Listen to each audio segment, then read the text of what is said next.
Thanks very much, and thanks for inviting me. And I'm going to get the caveat out of the way in the beginning. So I do study ants and bees. I don't study social learning in ants and bees. This is not going to be about social learning. There is in the subtext of the title of the workshop, there's a thing about behavioural plasticity, and I'm going to talk about behavioural plasticity and learning. And I'll talk a tiny bit about how this can be maybe used for transferring information between robots, but I don't know if I'd call it social learning.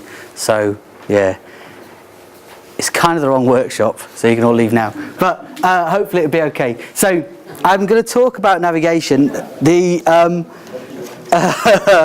perspective I'm going to take is this is the outlet I kind of take. So this is J.J. Gibson, who said that perception is about how sensory systems put information at the service of behaviour. And so what we try and do is to take, if we want to try and understand the brain and how the brain is doing something, we feel you need to understand the task it is trying to solve. Because often the task, when viewed through the sensory system of the animal in its natural habitat, might actually be a lot simpler than it appears.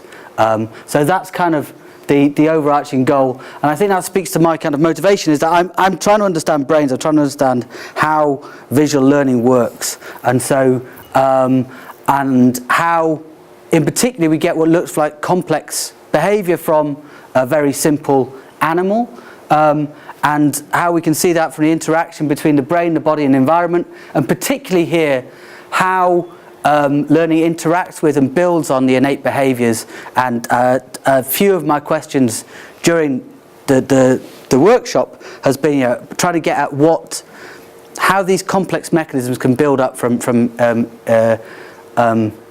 innate behaviours and how those things interact. And at the end we're going to get to maybe some efficient solutions for navigating robots, but that's kind of a side effect rather than my overarching goal, which should become clear. So, why do we look at visual navigation? Well, this is the type of navigation I'm talking about. So, this is a digger wasp, and this is a picture from Tim Bergen in the 1930s. And he was concerned with how these digger wasps, they all nest in holes in the ground in this bank, and he was like, well, how do they get back to their own nest? How do they all look the same? And so he put some pine cones around this nest, and when the wasp came out, she did this, what we now call a learning flight behaviour, moving around the thing, and then went off. And then when she was away, he moved the pine cones not very far away to over here, and saw where she searched. And instead of searching in the real location, she searched in the centre of where the visual cues were telling her where the nest was. And in his book he says she so persistently searched here and didn't go anywhere else that he slowly sort of moved the pine cones back until she was over her nest, and then she found it. So this is the kind of navigation I'm talking about, how you get back home visually.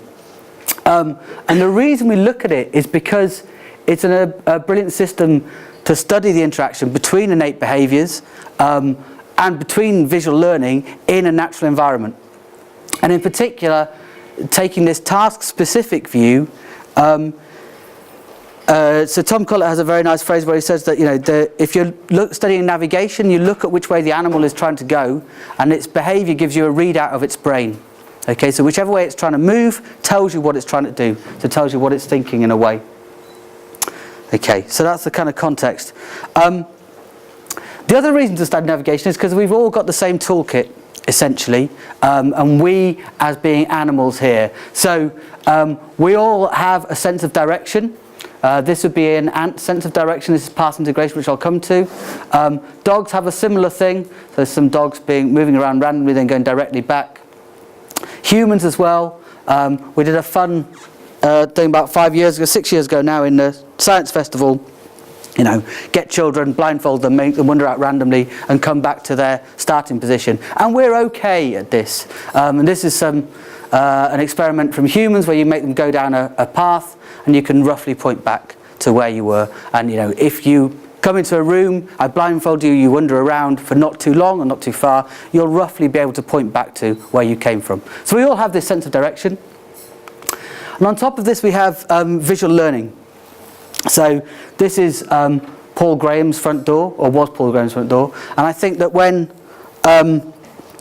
there's a kind of contrast between kind of map-based navigation and visually learnt navigation. I know that when I walk up my street, I am not even implicitly counting the steps until I've gone the correct distance. I might have some notion of that, but I know when I get to the big bin that I'm roughly at my door. And if I miss it because I'm getting confused, I may stop at the bin before or the bin afterwards. And we very strongly rely on visual cues for this sort of thing. You can see this in animals. This is a poor bird who is trying to make a nest here in the eaves of this bike shed. And she has made one nest, but because all the eaves look exactly the same, she's made lots of different little nests. All the way along. So this is a sort of famous book, and happily for me, this is a picture from this year in Sussex. So this is, I think it's a rook's nest, and she's made other little nests here and here, because in these man-made structures, you get bits of the world that look the same, right? And so she's confused about where she's going, so she goes and makes these subsequent nests. So there is the possibility in looking at, in the grander sense, in looking at navigation, because it's a shared task, that we can look at some of the common building blocks maybe of more complex cognition. But that's kind of a grand aim. I'm, as I said, because it's a task that we can understand what the outcome is, I think it gives us a sense of being able to understand what the underlying neural mechanisms might be, and how visual learning occurs, and what is encoded, and those different things. Okay, so why do we do ants? Well, this is the ant we're looking at. This is a desert ant, and there's a dogma of neuroethology. So neuroethology is my field really. So I look at how the brain combines with the body and the environment to produce the behaviour. And the dogma here is you study the champion animal. You study the animal that is most highly specialised for this particular task, because it has been evolved generally for this task and this task only. So this is the Australian desert ant, and so ants are central place foragers. We look at these ones in particular, so what they'll do is there'll be a number of foragers who will go out, find food and bring it back to the nest and give it up to the colony. So that's their ecological niche. It's one queen, they're all female, roughly speaking, and so they go out, find food, give it to the colony, go out, back, out, back, out, back. So they learn very quickly. All they care about once they've found food is getting back as quickly as possible to the colony. So practically they're very good. They're behavioural specialists, and they're just evolved for this. So this whole brain is trying to do navigation. The ones we look at are individual foragers. It's very hot where they are, so again there's a very high pressure on them to get in and back as quickly as possible, and so they don't use pheromones. It's too hot. They come out when other things have died in the heat, so they're quite nice to study. And yeah, so these are the ones we look at, and you get complex behaviours from very simple circuits. So the other reason to study them. So this is you get interactions between different systems in a way that you can maybe hope to understand. So one of the challenges these guys have is there are occasionally winds that spring up and that just blow them a little bit off course, maybe a metre or so. And the challenge for them is then, how do I get back to my route? How do I get back to where I was? And they have to do a simple but complex task. So they have to integrate the wind direction, which is an egocentric thing. It's happening on my side. They have compass information, so they have to integrate that with the compass sense. And then when they get blown to wherever they are, they then have to work out, okay, wind was coming from that way, and I want to walk back upwind. So they're doing quite a complex sort of transformation with small brains, which I'll come to. So you can look at these things, and so it's good fun to study these things. And the other reason it's good fun is this is a kind of style of ant navigation experiments. So if you want to model this, you get an ant and you get a leaf. Oops, sorry, I've ruined it now. So let's see if this works again. Yeah, so you get an ant, you get a leaf blower, you wait for the ant to pick up a bit of cookie, and then you get a leaf blower, and you just blow it into the baffle at the end, and then you sort of simulate in wind. So it's quite nice. And the experiments you can do, then you can put polarizing light over the top, and it turns out that they do this integration just at this last bit where they start clutching at the thing. So you've got these simple things, but hopefully in a tractable brain that we can understand what's going on. Okay, so that's enough kind of background. So on to the sort of route navigation thing that I'm looking at. And it's built on, so I said they've got the same toolkit. So the navigation is built on path integration, which is an innate mechanism.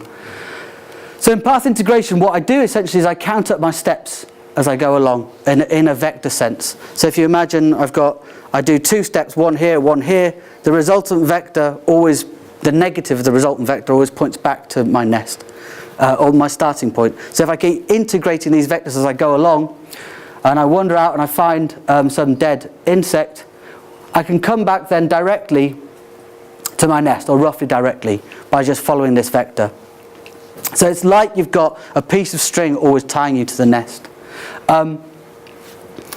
The problem with it is that each step is prone to cumulative error.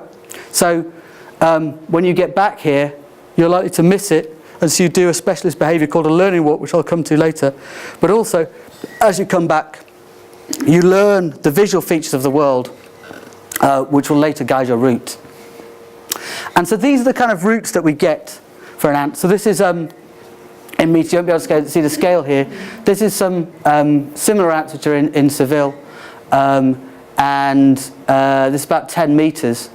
And these are the paths of one ant over 10 different foraging trips. And what you can see is, I think the blue is outbound, the orange is inbound. So they're using the same route roughly each time. There's this kind of route corridor that they use, and they use a different route for going in and going out. And this is why, again, you can see there's not really any social learning going on. They each have a different one, a subtly different one. They can have 2 outbound routes, they can have 2 inbound routes, but this is the kind of thing they're doing. So they're going through quite a featureless, and these green bits are little bits of grass, and it's quite a tricky thing that they're doing. The impressive thing is that, so if as an annoying experimenter, this is the habitual route, you pick an ant up and you place it, so when it's over here you pick it up and you put it here, and so it's never been here before. And so what she'll do in this case, she'll start to walk off her path integrator. So the vector from here to here is this way, and so she'll walk this way. And when she gets to here, either she starts a search, or by some, or she's been here before and she gets back to the nest. So that's path integration. That's not so impressive. What is impressive is if you then capture her just before she goes into the nest and put her back here.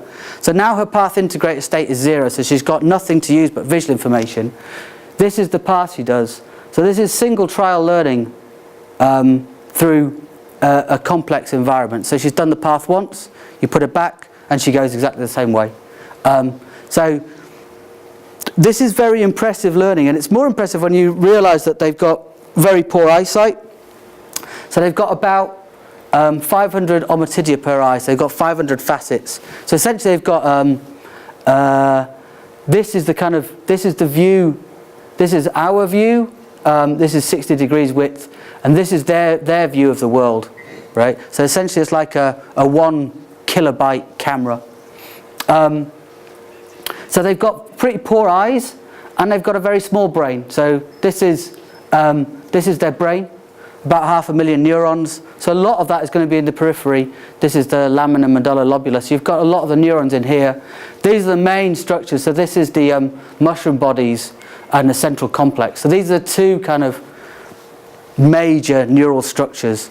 And we're getting quite a lot of traction from people working on fruit flies and Drosophila in actually mapping out what's actually going on in these structures. So we know quite a lot about them.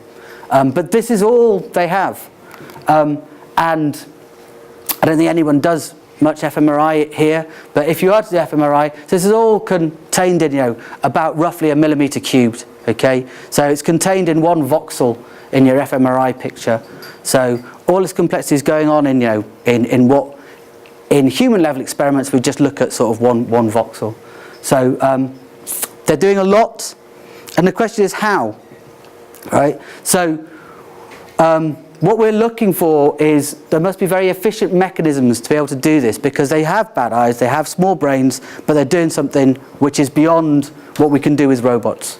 And there are various tricks with which they do this. The first is that instead of the standard computer vision sort of approach of learning features of the world, they learn the appearance of the world, not features. Particularly what I'm going to talk about is they learn what they should do and not where they are at any one point. And this means that they can do, if they're learning the world, they learn the familiarity of things rather than recognizing particular objects. I'll come back to that. And in particular, this wouldn't work if they didn't have innate behaviours that have been evolved in over many hundreds of thousands of years that scaffold this visual learning and enable it to take place. So what information do they use? This is an experiment. So we train ants to find food between 2 cylinders, and the food's on this little plate, and if we take the food away, then this is the search distribution. They search in the correct place. So if we replace it with 1 small and 1 big cylinder, then they search in the place where the world looks the same, right? So it's a very simple experiment, but it shows they're not encoding, there are 2 objects at this distance away in the world. They're just going back to a place that looks the same as it did from here, right? So they, for those of you who did watch Father Ted, they're making the Father Ted mistake, right? They can't tell the difference between big and close and small and far away, right? So, and this makes the thing very simple. You learn the whole world as it appears. And we know that this led to, these sort of observations led to what's called the snapshot model of visual homing, which is essentially the basics of how they're doing it. So what they do is they remember, if you want to get back to a place that looks like home, I remember what the world looks like from here. Right? I don't remember what my nest looks like. I remember what the world looks like from here. And when I'm away from here, I just move until and try and make the world look more like my memory. So I'm just comparing 2 things, comparing my memory and what I'm currently seeing, and I move until the world looks the same, and then I'm home. Right? And it's a very, very simple method, and it works because if, for instance, as Jochen Zeil did, you take a grid of images, a grid of panoramic images starting at a central point and working outwards, and you compare the image at the centre with the other images around it, what you can see is that, so the image compared with itself is 0, the difference rises smoothly with distance as you move away from the goal location, okay? So if you're sensitive to this difference, you've just got to go down the gradient in different space and you'll get home. It's relatively straightforward.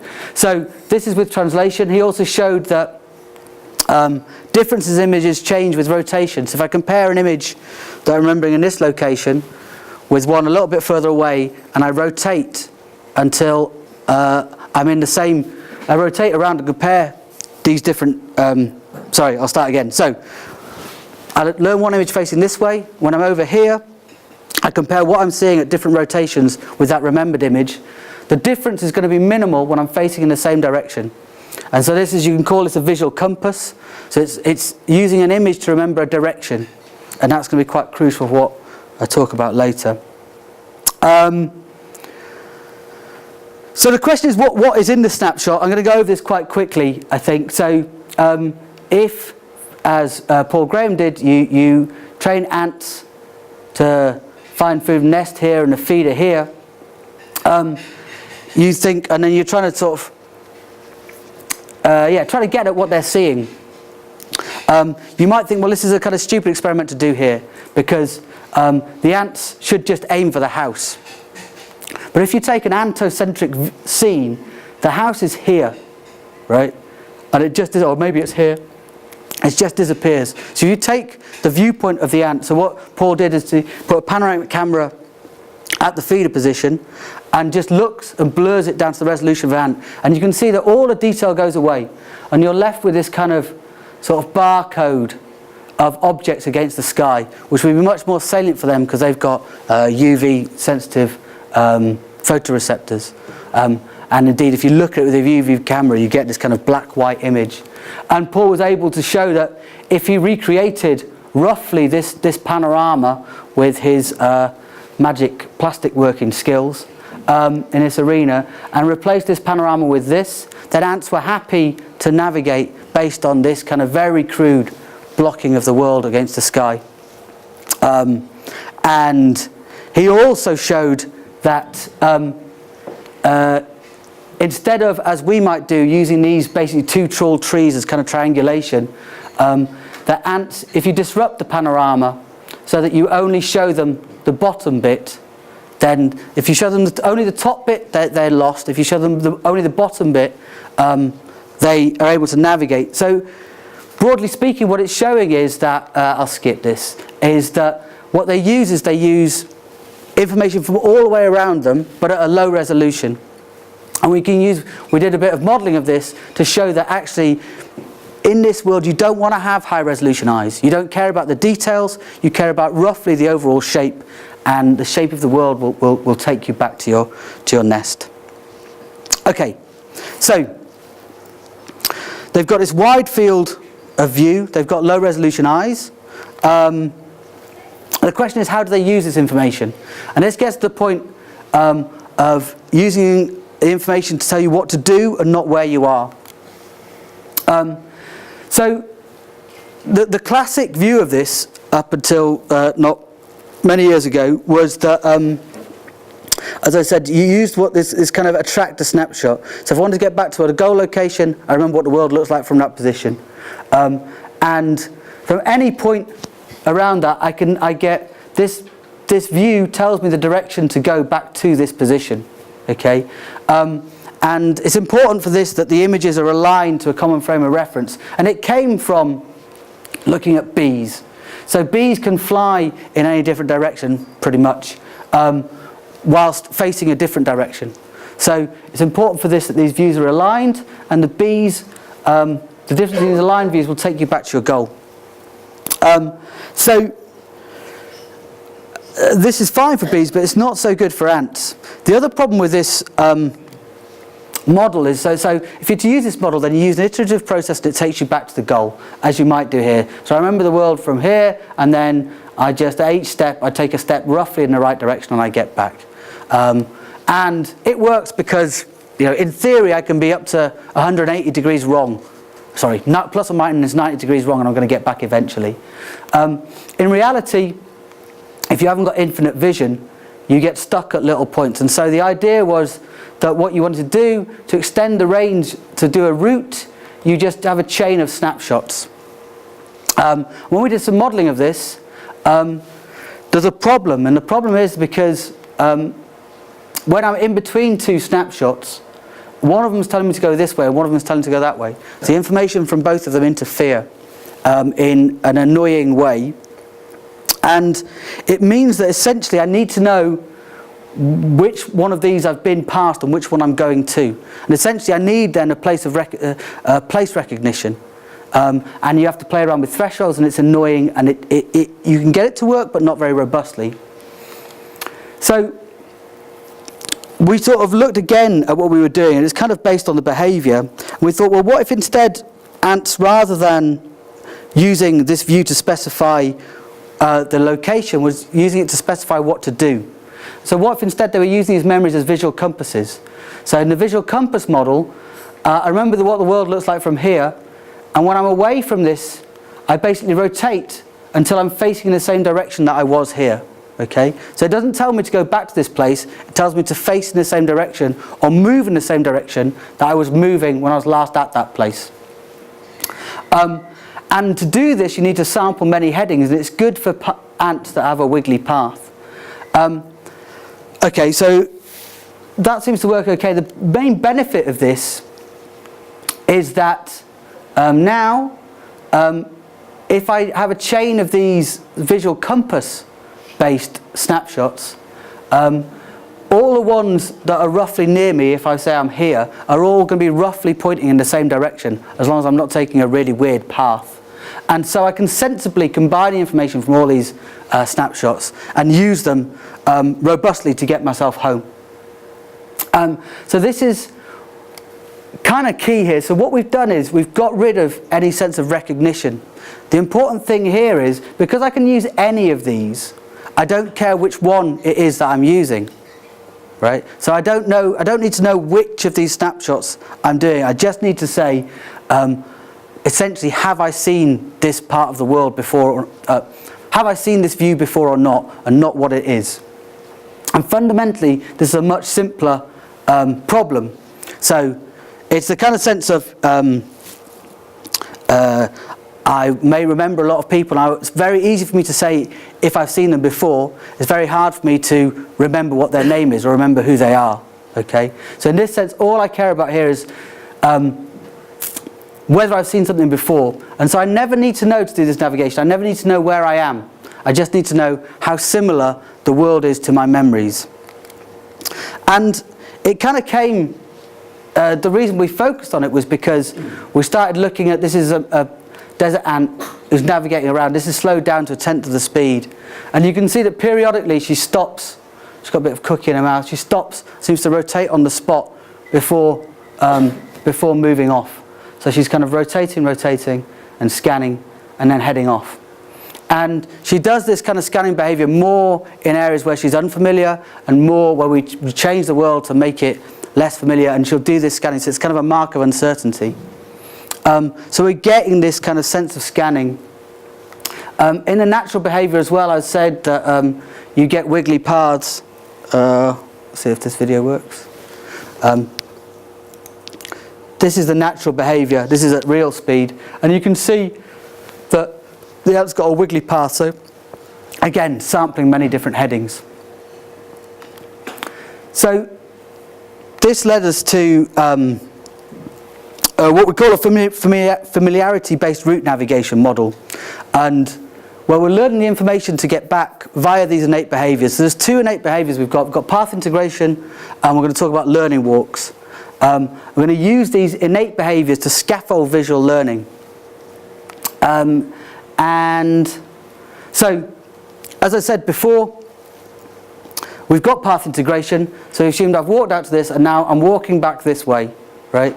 And they've got one route traversal essentially during which to learn the information for homing. So I think this was some work that was done a few years ago with my postdoc Bart Badley. And his key insight, he was doing a lot of machine learning, and he basically said, well, look, this is a machine learning problem, right? You're giving me, you got on this first guided return, you've got to learn the visual information needed to guide later journeys. So this is just this is a machine learning problem. You've got a training set, and you need to learn the route from that. And so, we often do bio-inspired artificial intelligence, right? We take information from there. And here we were sort of flipping it on its head. We were doing biology by looking at the problem as a machine learning problem. So what we've got is we're going to traverse the route once from path integration. I'm going to learn the visual information simply as it appears. So as I'm wandering along, I just learn all this information as it's coming in. And as I'm going along, the direction I'm facing is the direction I later want to move. And so learning, these views are implicitly in the correct direction. And they recall appropriate headings, they recall actions to take, not locations. And so for learning the familiarity of these views implies learning the home directions. And so what we did is we said, okay, what we're going to do is we're going to take these training views and use them to train a neural network to output a a confidence as to whether I'm on the route or not. And then to get back, all I need to do is I basically look in different directions. I input these views, what I'm seeing currently, to the neural network. It tells me how familiar my particular view is, and I just move in the most familiar direction. So it's a very, very simple algorithm, and it's very efficient at each step. And we did this in a number of different ways. This is our first version where we were looking at training neural network, seeing if we could classify whether you're on the route or off the route, and that worked okay. But then biologists are saying, well, you wouldn't have negative training examples, even though we sort of could get them. And then we moved on to looking at training with restricted Boltzmann machines, where you don't need negative examples. And in this case, you get this kind of generative, maybe the dreams of ants, if you like. But they've got a very long training time in restricted Boltzmann machines, kind of the heart of a deep learning approach. And what we ended up with was an Infomax network, a single layer network trained with an Infomax learning rule, which had been used for familiarity detection. And in this network, basically, at each step along the training path, I take the current view, I show it to the neural network, I do one set of updating of the neural network weights, and then I just discard the view, I throw it away. And this is the network, it's just a single layer network. And so I haven't got any problems with storing all the views, I've got no problems with memory, I can do a long path and the network size stays the same. And essentially I train this network up to then learn the familiarity of any view that's along that path. And in some sense what I'm doing, I'm just learning a compact representation of the information, of the visual information that you see along the route. And when I want to navigate later, I just adopt several headings, I show each of the views to the neural network, and then I just navigate in whichever direction seems the most familiar. So from a computational perspective, the training is relatively lightweight and can be done online, but certainly the navigation is just, a set of weights multiplied by a set of inputs and then calculate the output. So it's very, very efficient. And so this is the type of world that we were looking at. So simulation of an ant's environment. So this is the training route.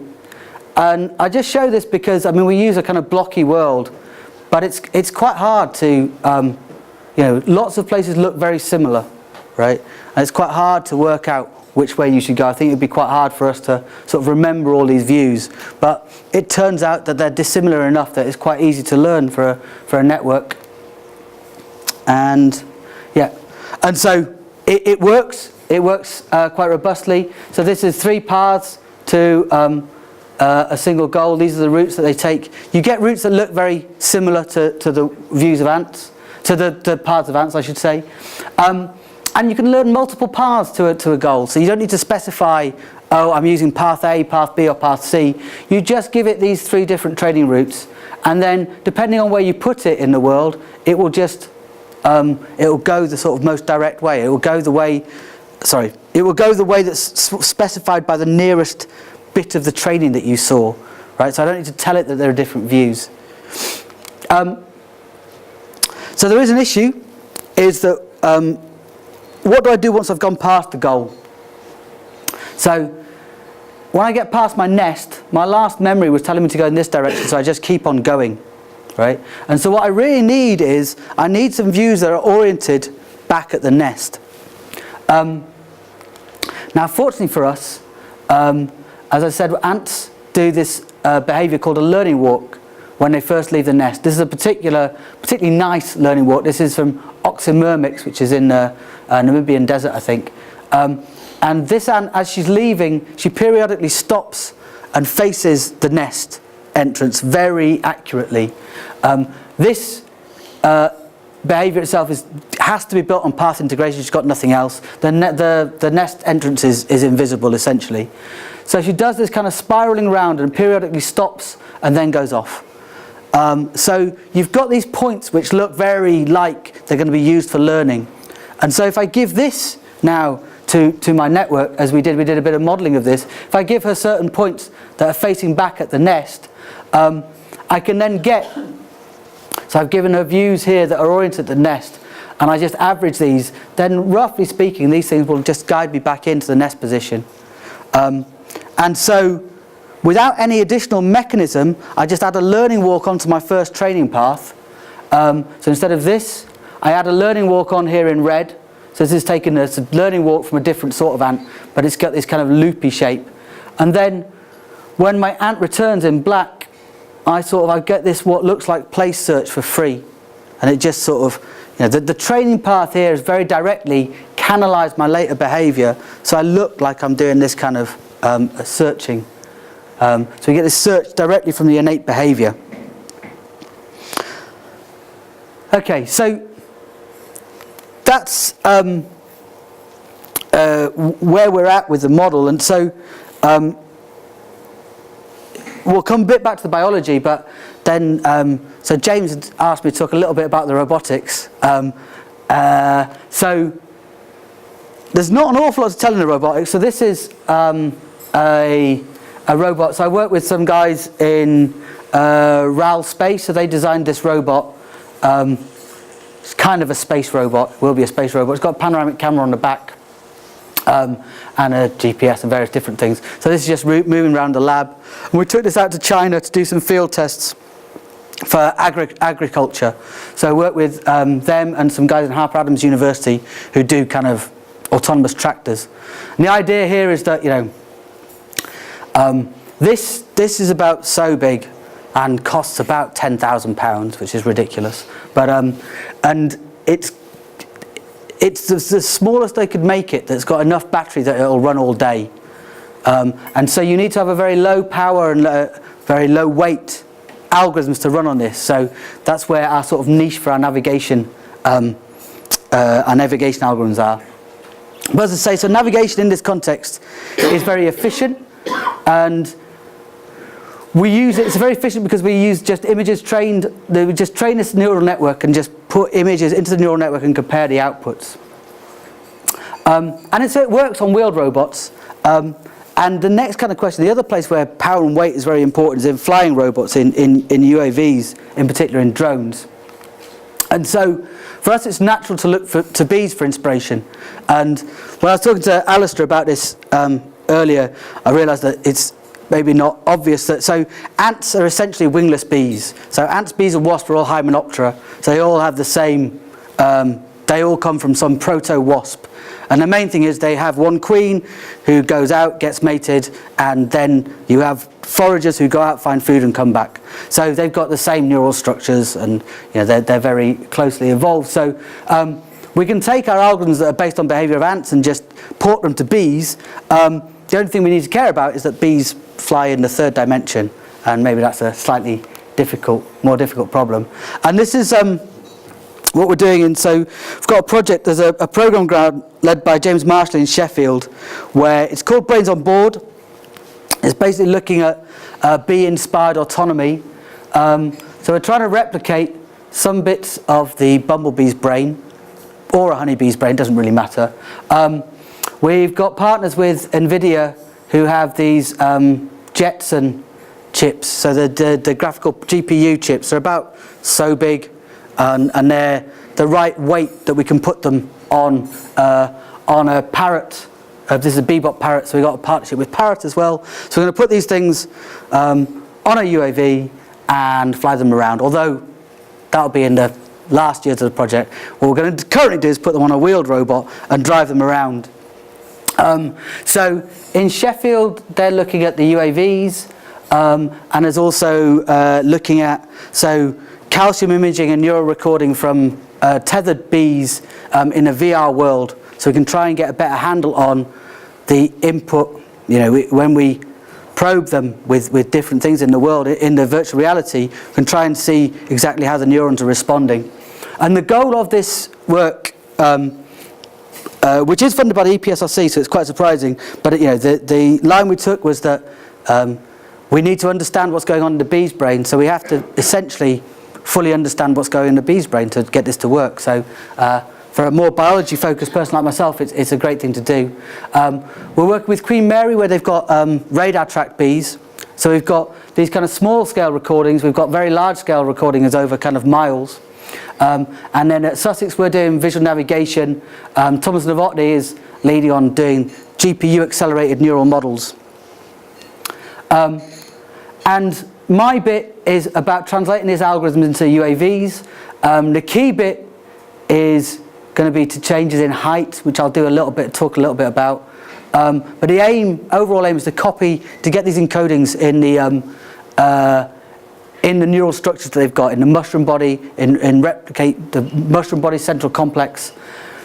And again, look at how the natural behaviours, the learning and the orientation flights add into this thing. So this is a bumblebee's learning flight.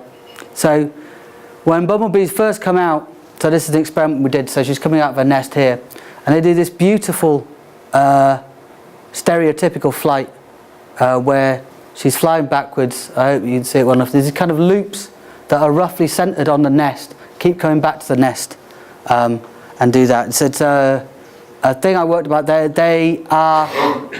really lovely, these flights, and they've got lots of common features. But when you look at them all together, they don't look like they've got many common features. So when you look at them, they look a lot like this, which is just a big mess.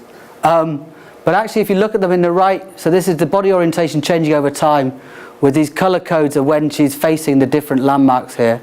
And you can see there's a lot of regular structure here. It's just not very apparent from their actual movements. And they keep coming back to the nest. So they're complex, but they're very structured.